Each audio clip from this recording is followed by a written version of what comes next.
one of the things that we have been talking week in, week out has been the crude oil prices and how they have, come off from their peak of about $96 on the Brent and, currently hovering and stabilized around the, the $20, $80 a barrel mark. And for that, let's also welcome Mr. Vijay L Bhambwani, author and CEO at BPCL India. Hello and welcome to the show, sir. My first question is that oil prices we have seen has largely stabilized around that $80 a barrel mark on the Brent. Where do you see us ending the year at? I was on your channel shortly after the Gaza war started. If my memory serves me right, it was 10th of October, and then followed it up by 19th of October. And on both occasions, I went out and said, I don't believe in the theory that crude oil prices will go to triple digit marks. And I backed it up by saying, if you give me $100 a barrel, I'm an eager seller. I will go short on crude oil. And there you are.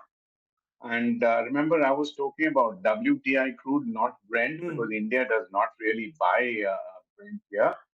And WTI has fallen significantly. As a matter of fact, the Dow theory states that any security that falls at least 20%, if not higher, goes into a bear market. And today you have crude in a bear market. I think the OPEC meeting on the 30th will barely confirm what I have been saying, that we are in a structural bear market in both crude oil and natural gas. Now, sir, of course, investors are now eagerly awaiting the OPEC Plus decision on production cut, which will come out on November 30th. Do you expect another production cut from the over and above the 1.3 million barrels that is in place currently, or will they just extend it beyond the current timeline of December?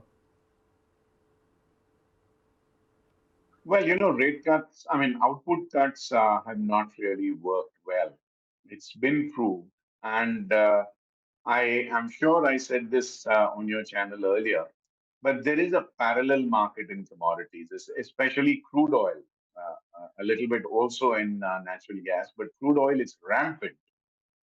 And this parallel market involves ghost and shadow ships, out of date ships which are uninsured, carry no country flags. They disable their transponders, so it's impossible to track them via satellite. And delivery is given and taken in the high seas, so that there is no geographical national boundary being kind of breached here. And if at all OPEC goes out and cuts output again, without naming names, I would say that the usual suspects would be the fragile five of OPEC, who have been very prolific and chronic violators of OPEC quotas, export quotas. And they sell in the parallel market, and that will continue to happen because the only thing Middle East and North African nations have to sell of substance and substantial revenue incurring exports is energy or sand. Now, sand has no sale value. So, to raise revenue, which they need after COVID very, very desperately, they have to keep selling crude oil and natural gas. And I include Russia in that as well. Now, sir, India, as we know, is a net importer of crude and it benefits from a decline in crude oil prices. Now, my question is, how much would our CAD, our current account deficit, how much would that narrow by if we end at, let's say, at an average price of somewhere about $80 a barrel versus, let's say, $90 a barrel? That was actually being pegged in earlier by some analysts. It would be a significant relief to the Indian rupee because, like you rightly said, India is a net importer, and three-fourths of our energy is imported. Now, I don't have the exact rupees or dollars at hand here as to how much India saves every time the crude oil price falls by a dollar. Because you have to understand the Indian crude basket is not moving in lockstep with the international prices. We are receiving higher and lower discounts with each shipment here. So suffice it to say that we are definitely in a sweet spot when crude and natural gas prices fall, because we as an importing nation tend to save a lot in foreign exchange. Good morning, sir. I would like to drive your attention to the Indian OMCs. Now, HSBC has projected better earnings, and due to which all three OMCs, HPCL, BPCL, and IOC, are on their 52-week high. Now, the brokerage, that is HSBC, has upgraded all the three refiners to a buy rating from their earlier recommendation of hold. BPCL price target was raised to 555 rupees from 340 rupees earlier.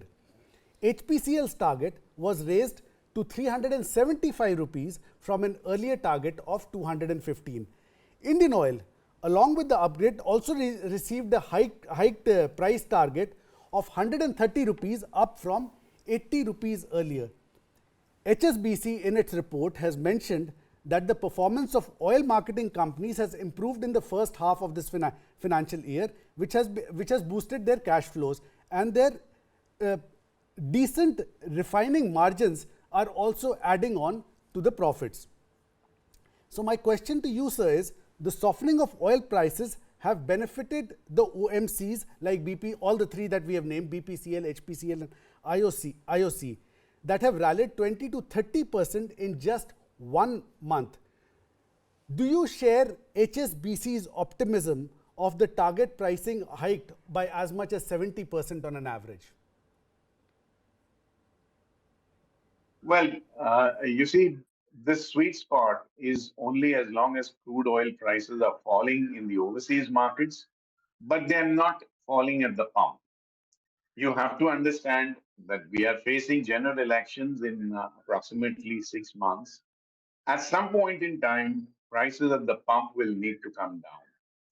So when the prices at the pump fall, cash flows of these oil marketing companies might get slightly readjusted downwards, and then stock prices, which are rallying fairly smartly, will either see the rally or the rate of climb cool down a little bit, or maybe even hit a plateau. So yes, I'm optimistic net, but I'm not aggressively optimistic, because much of the lower hanging fruits in terms of trading profits has already been factored in by the price. So another thing that the HSBC report factors in is, according to them, post-elections, all these three OMCs will benefit from a freedom in their pricing of oil and oil products. Is that a factor, according to you, that could drive these stocks up as well? Well, it's on my wish list, but wishes are one thing, and fruition of those wishes are another. Because oil is what I would call a multiplier commodity. If energy prices go up, everything from electricity, transport, fruits, vegetables, milk prices, etc., tend to jump. So I don't know whether the administration will allow a completely free hand to oil marketing companies to go out there and price diesel and petrol at the pump on their own sweet will. Although, like I said, it's on a wish list, but I really don't have any clue whether it will actually happen. All right, those are the words of wisdom from Vijay L Bhambwani. Thank you for joining us here on First Six, sir.